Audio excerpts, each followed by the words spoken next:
अस्सलाम वालेकुम जी। आज अलकायदा ट्रस्ट केस की अडयाला जेल के अंदर समाअत है, जिसमें आज समाअत जो है मुलतवी होगी सोमवार तक, क्योंकि वजह यह है कि कल जो समाअत हुई थी तो हमने रिक्वेस्ट की थी अदालत से कि हफ्ते के लिए डेट रख दी जाए। डे टू डे हेयरिंग आप इस तरह से चला रहे हैं जैसे पाकिस्तान के अंदर सारी cases day to day hearing के ऊपर चल रहे हैं।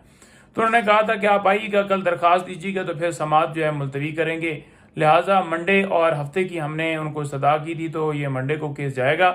सेकंड बात यह है कि आज नैब तोशाखाना केस जो चौथा स्टार्ट किया गया है उसके अंदर रिमांड आज मुकम्मल हो रहा है। एक केस में खान साहब और बीबी साहब रिहा होते हैं तो दूसरे केस के अंदर गिरफ्तारी डाल दी जाती है या दूसरा केस बना दिया जाता है, फिर तीसरा बनाया जाता है। तो ये भी उसी की एक कड़ी है। झूठे केसेस हैं जिनका कोई पाँव नहीं है, कोई हाथ नहीं है। आज रिमांड खत्म हो रहा है, रिमांड कंटेस्ट होगा।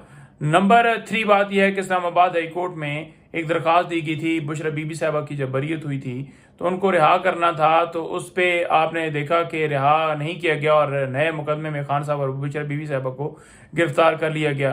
तो बुशरा बीबी साहबा को वहाँ पर जनाब बाकायदा तौर पर धक्के मारे गए, उनको हरासा किया गया। तो उस हवाले से हम दरख्वास्त लेकर आए इस्लामाबाद हाई कोर्ट में, जिसमें आज नोटिस जो हैं वो फरीकैन को हो गए हैं, superintendent Adiala jail, home department और जो दीगर थे। इसके अलावा इस्लामाबाद हाई कोर्ट के अंदर आज जो है वो समाअत है, जिसमें खान साहब और बीबी साहबा की गैर कानूनी इस तोशाखाना केस के अंदर गिरफ्तारी को हमने चैलेंज किया हुआ है।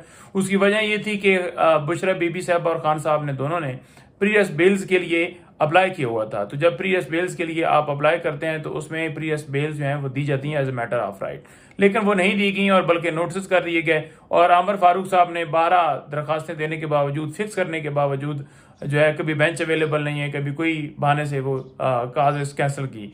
तो लिहाजा वो जो गिरफ्तारी गैर कानूनी थी खान साहब और बुशरा बीबी साहबा की, वो उसके ऊपर भी समाअत जो है, उस दरखास्त के ऊपर समाअत भी इस्लामाबाद हाई कोर्ट में आज की।